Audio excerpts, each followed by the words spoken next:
अस्सलाम वालेकुम। Welcome back to the strategic front. तो इंडियन मीडिया ये प्रोपेगेंडा कर रहा है कि पाकिस्तान के F-16s आउटडेटेड हो चुके हैं और यूएस की रीसेंट अपग्रेडेशन पैकेज पाकिस्तान के लिए सफिशेंट नहीं है। तो आज हम इस पर बात कर लेते हैं। तो पाकिस्तान का जो F-16s हैं वो आज भी कई इंडियन प्लेटफॉर्म्स के मुकाबले में टेक्निकली काफ़ी अच्छे हैं। पाकिस्तान के पास ब्लॉक 50, 52 के F-16s मौजूद हैं।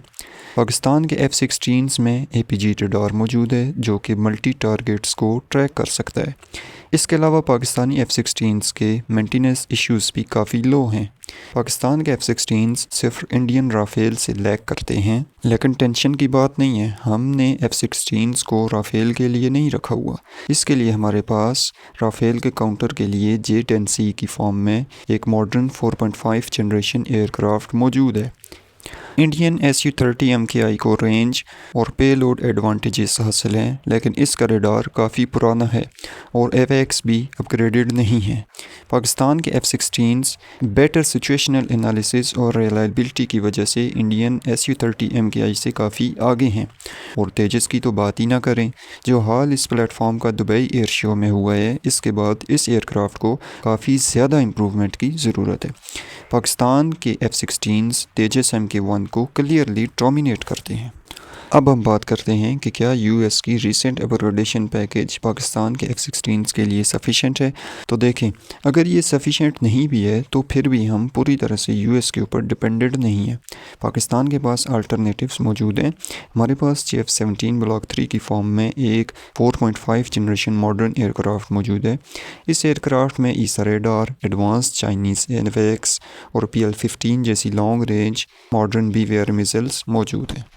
जहाँ तक बात है पाकिस्तान की यूएस के ऊपर डिपेंडेंसी की, तो जैसे पाकिस्तान F-16 के लिए यूएस के ऊपर डिपेंडेड है, तो वैसे ही इंडिया भी अपने एयरक्राफ्ट के लिए रशिया और फ्रांस पर डिपेंडेड है। इंडिया रशिया से इंजन्स, एयरफ्रेम और कुछ कोर सिस्टम्स को इंपोर्ट करता है। इसी तरह इंडिया फ्रांस पर भी राफेल के लिए डिपेंड करता है। इंडिया फ्रांस से सॉफ्टवेयर अपग्रेड्स, वेपन पैकेज और AWACS के अपडेट के लिए डिपेंड करता है। तो अभी ऑपरेशन बुनियान मरसूस में जिस तरह से पाकिस्तानी पायलट्स ने J-10C का इस्तेमाल करते हुए राफेल एयरक्राफ्ट्स को शट डाउन किया, तो इसके बाद इंडियन गवर्नमेंट ने काफ़ी ज़्यादा कोशिश की कि किसी तरह से फ्रांस से सोर्स कोड हासिल किया जा सके, लेकिन फ्रांस ने सोर्स कोड इंडिया को प्रोवाइड नहीं किया। तो इससे क्लियरली ज़ाहिर होता है कि इंडिया किस तरह से डिपेंड करता है फ्रांस पर। एक और प्रोपेगेंडा इंडियन मीडिया की तरफ से किया जा रहा है कि पाकिस्तान को टर्की की F-16s की इंडिजिनस अपग्रेड भी कभी नहीं मिल सकती। तो देखें, रिसेंट टाइम्स में भी पाकिस्तान ने टर्की से अपने F-16s को अपग्रेड करवाया है और अभी ऑपरेशन बुनियान मरसूस के बाद पाकिस्तान, टर्की और अज़रबैजान के जो रिलेशनशिप है वो काफ़ी ज़्यादा मजबूत हो गया है। तो इसके चांसेस काफ़ी ज़्यादा हाई हैं कि हम आने वाले टाइम में अपने F-16s को टर्की की इंडिजिनस अपग्रेड से भी उनको लेस कर सकते हैं।